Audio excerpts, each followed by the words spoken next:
The 7th plenary meeting of the General Assembly is called to order.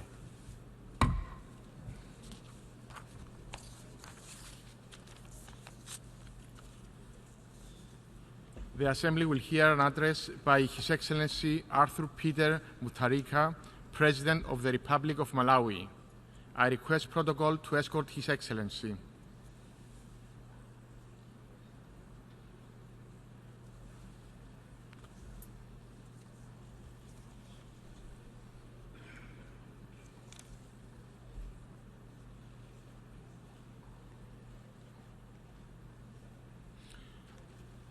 On behalf of the General Assembly, I have the honor to welcome to the United Nations His Excellency Arthur Peter Mutharika, President of the Republic of Malawi, and to invite him to address the Assembly.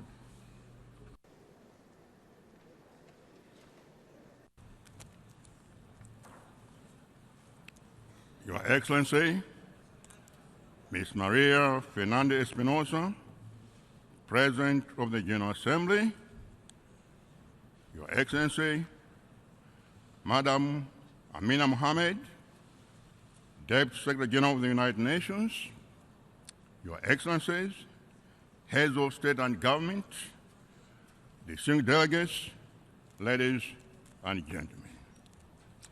This Assembly is a representation of humanity in fullness. Therefore, Madam President, congratulations. Your ascendance to this seat reminds us that there are no minorities in this organization, and we are proud to see the United Nations led by a woman of your repute and intellectual prowess. Congratulations again. 10 days ago, Madam President, Africa Laws, a Malawian, was our first ambassador to this Assembly of the United Nations. David Rubadiri was a conscious of the African continent and a Pan-African poet who was adopted by East Africa as their son. 1 month ago, Mr. President, the World Laws, an African, who was the first Secretary General from Black Africa to the United Nations. Kofi Annan was an African, inspiring spirit of the world. Kofi Annan was a voice of peace, a voice of the voiceless, the conscience and moral arbiter of the world. He decisively carried forward the flag of peace amidst turmoil when some of us were busy declaring war on peace. Today, I stand to urge this Assembly to raise high that flag of peace that my brother Kofi Annan stood for. I urge this Assembly to rise and march forward in that spirit of defending peace. Peace is a universal desire. We all desire peace. It must be diligently sought by us all. Peace is precious. Peace is delicate. It must be justly guarded by us all.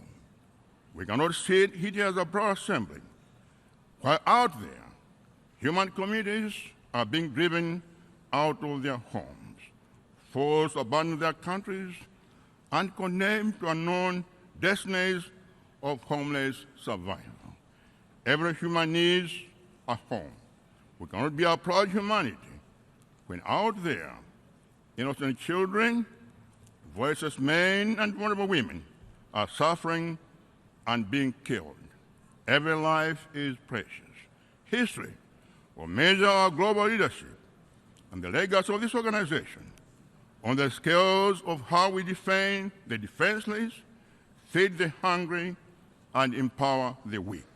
History will judge our generation on how we defend human life and protect this endangered planet. Therefore, it is our shared responsibility to seek peace in all its forms, to defend peace, and reach out to reason with those who declare war on peace. Madam President, the relevance of this organization rests on our ability to satisfy the needs of the people across the world. This includes Africa, as I argue in my conclusion. Let us never doubt The pursuit of shared responsibility implies collective inclusion. Every nation is important, and we all have something to offer. That's why I began my address by reminding the Assembly that there are no minorities here. There are no small nations. There are only nations in the United Nations. Of course, let us admit that there will be economic inequality of nations. And yes, we all have something to offer to humanity. But those with more resources and power must step out to offer more. Let us remember, power is not status. Power is responsibility. Leadership is not prestige. Leadership is responsibility. We must define global leadership in terms of global responsibility. Madam President, Excellencies, we are prepared to fulfill our responsibility and obligations in the global community. Malawi remains committed to the ideals of the United Nations. Malawi ascribes to values of democratic governance, peace, and security. We remain committed to participating in efforts for maintaining international peace and security. Malawi remains committed to promoting and protecting human rights. We remain committed to participating in international cooperation to resolve challenges that face human societies. Malawi acknowledges the sacrifice being made by the Blue Helmets. The composition of Blue Helmets demonstrates our commitment of the United Nations to the principle of inclusion of nations of all regions. We are proud to be an active member of peacekeeping operations across the world. For us, defending peace is a precious sacrifice. Malawi has served peacekeeping positions in Darfur, Lesotho, and Cote d'Ivoire. As I speak, we are part of the UN peacekeeping operation in the Democratic Republic of the Congo. In our pursuit to promote peace, justice, and effective institutions, let me announce that the 2019 High-Level Forum on SDG 16 will convene in Malawi. I welcome the opportunity and honor to host this forum. I believe this event will be a significant catalyst in our resolve to achieve SDG 16. Madam President, Excellencies, Malawi supports the United Nations' determination to galvanize international cooperation in promoting socio-economic development. We are committed to the Agenda 2030 for Sustainable Development Goals. We support the UN priorities of eradicating poverty and hunger in all its forms and dimensions. The UN priorities are Malawi's priorities, and we will never relent until we have accomplished the whole hierarchy of our priorities. We are proud of our efforts and achievements in maternal health, girls' education, youth empowerment, and gender equality. But the plight of refugees and migrants is of concern to the people of Malawi. As Malawians, we believe refugees are part of our human family. We believe in our collective responsibilities to ensure refugees protection, safety, and access to refuge. As a result, Malawi has been hosting refugees for some decades now. Let me also report that Malawi received a high-level UN extra delegation this year. We are actively part of the initiative to develop a comprehensive refugee response framework, CRRF, which member states agreed upon. We have developed the concept for the framework, which will be rolled out in Malawi within our national development strategy and our cooperation agreement with the United Nations. On another matter, Malawi is both a victim and a fighter of climate change. The consequences of climate change are real, devastating, and often tragic in large proportions. For this reason, I would like to urge all governments, business leaders, investors, and civil society to fight for the bending of the curve of carbon dioxide emissions by 2020 and meeting the goals of the Paris Agreement. Let us move to accelerate the green transition and create more jobs, provide sustainable transport and clean energy systems. Malawi is doing its part by implementing various disaster risk reduction and resilient building initiatives, but we cannot do it alone. We need adequate, predictable, and sustainable resources of climate financing, such as the Green Climate Fund, in order to support our actions. Let me also report that my government is endeavoring to eliminate hunger and malnutrition by 2030.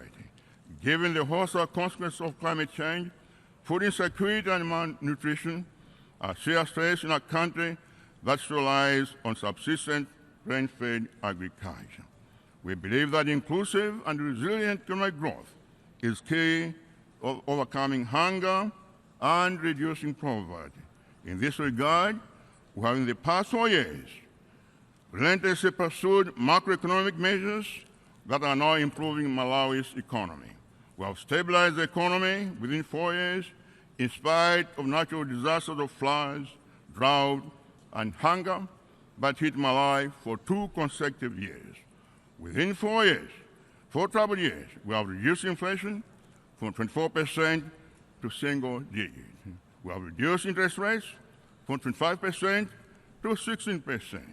We have taken our import cover from the lowest point to the highest point in economic history. In our economic history, our import cover has risen from below 2 months to 6 months. We have made the local currency stable and predictable. Above all, I found GDP growth rate of 2.4% when I started leading Malawi 4 years ago.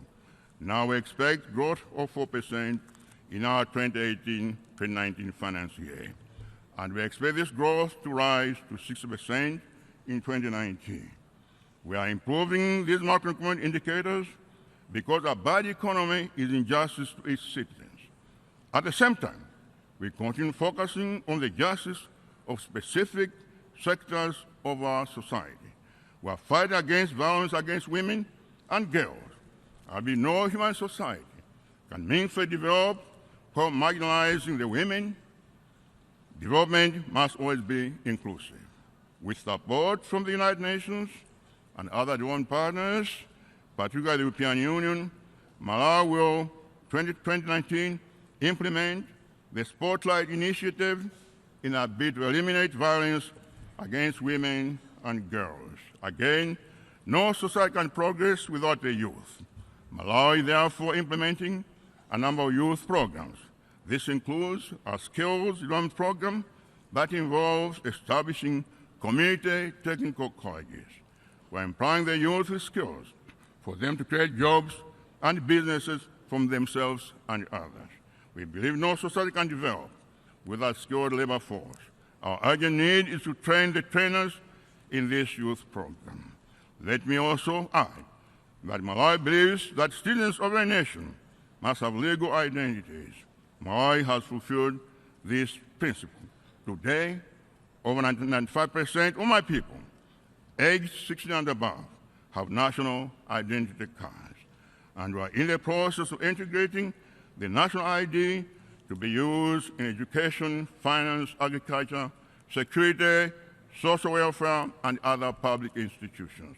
Madam President, Excellencies, Malawi will always be the team member of the international community. We support the UN initiatives in fighting global systemic threats and challenges, including terrorism and climate change. We support the UN system. At site, Malawi welcomes the adoption of Resolution A/72 on the reposition of the UN development system and resolution on implementing and reviewing to strengthen the Economic and Social Council. We strongly support the Common African Position, calling for 2 permanent seats with veto and 5 non-veto permanent seats for Africa. Why should some nations be afraid of losing power by offering decision-making space to Africa when you don't lose power by accommodating other continents? Is Africa that much of a threat? This segregation of Africans must come to an end. Why should we allow this organization to be accused of hypocrisies that will preach democracy everywhere when we are not democratic enough to accommodate almost 1/3 of our own membership in this assembly? Madam President, let me conclude by commending the ironic wisdom in the theme we chose this year. Let us prove that we can live up to the demands of the theme.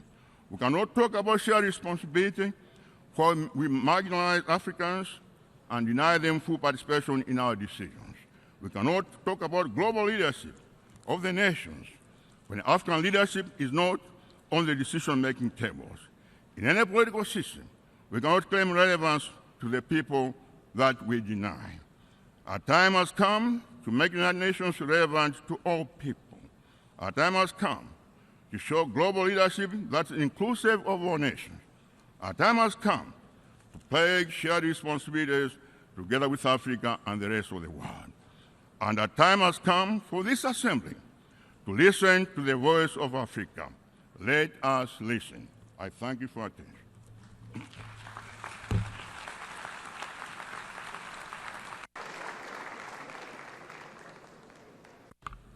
On behalf of the General Assembly, I wish to thank the President of the Republic of Malawi for the statement just made. May I request representatives to remain seated while we greet the Head of State.